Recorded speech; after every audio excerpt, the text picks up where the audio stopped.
തെങ്ങിന്റെ പാഴ്വസ്തുക്കളിൽ നിന്ന് മനോഹരമായ കരകൗശല വസ്തുക്കൾ നിർമ്മിക്കുകയാണ് ഇടുക്കി അഞ്ചുനാട് സ്വദേശി തങ്കച്ചൻ.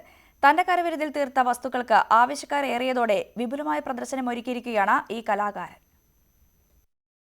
10 വർഷങ്ങൾക്ക് മുൻപ് തൊടിയിൽ നിന്ന് കിട്ടിയ തേങ്ങയിലാണ് തങ്കച്ചൻ ആദ്യമായി പരീക്ഷണം നടത്തിയത്. കൗതുകം കൊണ്ട് ചില മാറ്റങ്ങൾ വരുത്തി എലിയുടെ രൂപത്തിലാക്കി. ശ്രമം വിജയകരമായതോടെ ചകിരിയും ചിരട്ടയും ഉൾപ്പെടെ തെങ്ങിന്റെ പാഴ്വസ്തുക്കൾ ഉപയോഗിച്ച് കൂടുതൽ രൂപങ്ങൾ നിർമ്മിക്കാൻ തുടങ്ങി.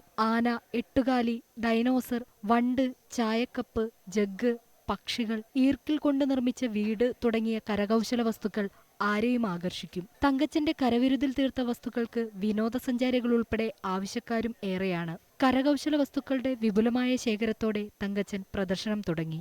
പിന്നെ പാഴ്വസ്തുക്കളാണ് തെങ്ങിൽ നിന്ന് വീഴുന്ന തേങ്ങ, അതേമാതിരി തൊണ്ട്, അങ്ങനെയുള്ള പാഴ്വസ്തുക്കളാണ് ഇത് ഉണ്ടാക്കിയേക്കുന്നത്.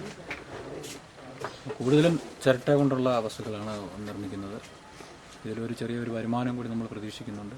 കൂടുതൽ പേരെ ഇതിലോട്ട് ഞാൻ സ്വാഗതം ചെയ്യുകയാണ്. കുടുംബമാണ് തങ്കച്ചന്റെ കരവിരുതിന് കരുത്തു പകരുന്നത്. വിദ്യാർത്ഥിയായ മകൻ ഹരീഷിന് ചിത്രരചനയിൽ താൽപ്പര്യമുണ്ട്. കലയുടെ വഴിയിലൂടെ മുന്നോട്ടു പോകണമെന്നാണ് തങ്കച്ചന്റെ ആഗ്രഹം. ന്യൂസ് 18 ഇടുക്കി.